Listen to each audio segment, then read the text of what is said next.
Mention Indian cuisine and curry immediately springs to mind, but as our next guest will tell you, there is more to Indian food than that. Manjunath is an award-winning chef at Indian restaurant The Song of India, where for years he's been giving traditional Indian food a modern spin. His latest creation, a sandalwood smoked saffron crusted chicken, and it sees him blending a range of Indian spices in perfect balance. For more on the importance of spices to Indian cuisine, Chef Burrell.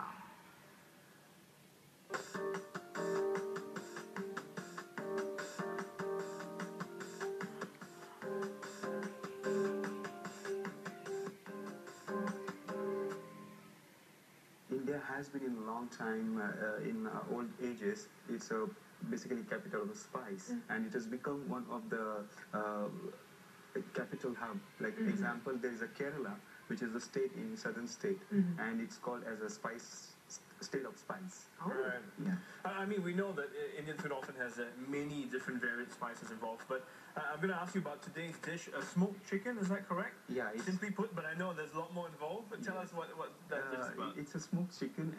It's basically a step cooking. It has processing of three to four steps. Like one is you prepare the curry with different ingredients blended together. Then after that, it has been sorted out. Then you put a bag of spice, which is very secret, Right. and within the curry. And the ending will be a smoking process. So it will have all the infusion of the spices well balanced, and it gives a unique taste.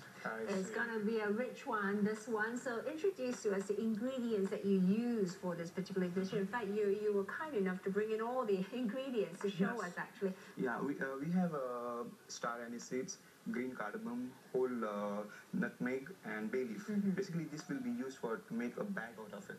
It's The called spice bag. Spice bag. Other than that, we use the powders like nutmeg powder.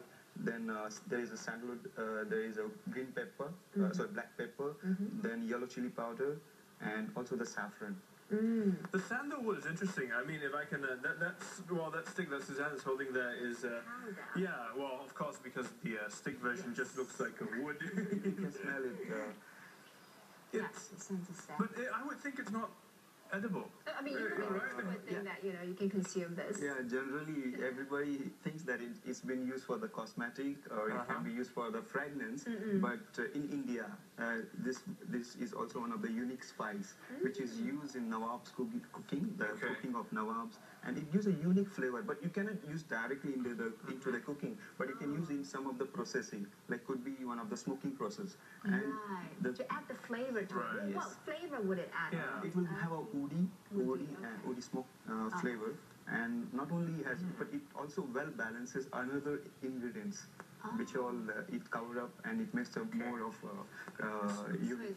Not just by itself, because whenever I smell it, I think of furniture. I can imagine it will go great with smoking, just because of the nature of it, right? Yes. Okay, so the other ingredients involved, yeah, you're going to show us how, you mentioned something about a spice bag as well, right? Yes. And is it really a secret, or can you show us? Yeah, I can. I can show that. What we are using for the spice bag is a muslin cloth, and I'm using star anise seeds.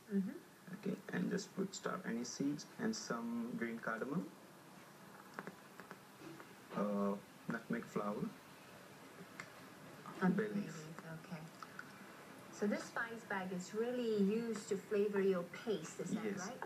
So this bag would then be wrapped up, and you would sort of cook with it instead of, I guess, individually adding the ingredients sometimes. Okay. This dish has a unique thing. It has to be cooked on a slow fire, like around 35 to 40 minutes. So all the flavors of the whole spices will indulge in the gravy, and it will infuse so well. It will make one of the richest gravy, because you can see so many richest items are here. In fact, I can already smell it. I can already imagine what the dish will turn out to be like and taste like. Okay, so this is a spice bag, and this is what you're going to put, and I suppose that's the end product after all the ingredients are added, plus a spice bag as well, right? Yes. Once we do this, then we add the smoking. How do you add the smoking at the end? Because the gravy is ready, chicken is ready.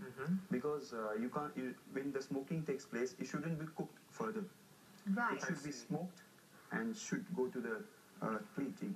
So once you cook this gravy, then you take a charcoal, you burn the charcoal, put some little bit of ghee, basically or oil, and sprinkle some sandalwood powder on top of it, and you cover the dish. I see. And and just keep it for 15 to 20 minutes. Later you open the dish. You have the whole aromatic pleasure greeting you. And you just mix the dish so that all the smokiness will be there within intact in that.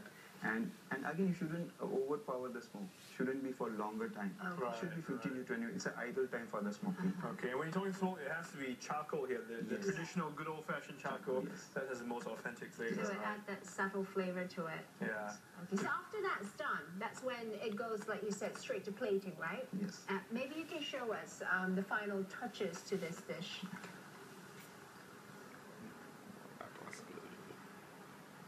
You said you like to improvise on traditional dishes and always present something new. Yes, what I'm doing, the cooking technique is traditional, but I'm always becoming contemporary to use different ingredients. Like in Song of India, what we do, we use a mushroom, a guchi mushroom, we use a foie gras, we use with a twist, I suppose. Yes, I have introduced a Alaskan crab. Okay, so not typical Indian dishes. But the cooking method is traditional. Right. But you won't find like whole masalas in the curries. It's all refined. It's all been filtered before you serve it. I see. Well, I can't wait to see the final yes. presentation. Yeah.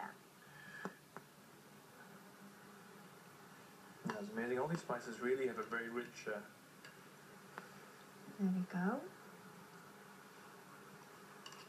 So it's meant to be rich, creamy, and you have it with a little bit of rice as well on the side. Yeah. The rice with the vegetable. Do these raisins go in? I hope not, because I'll be eating them. I think it's final touches. I think that the Indian food is rich. I understand about it, but again the spices plays a very major roles, and it's all about. I suppose it's a delicate balance as well. You don't want to put too much of any spice, otherwise it will overpower any dish. So it has to be put in well balanced way. Like you cannot use like I made a spice bag, but I see I use the just 2 to 3 numbers of spices, so the taste and so the flavors and aroma will be the united. There we go.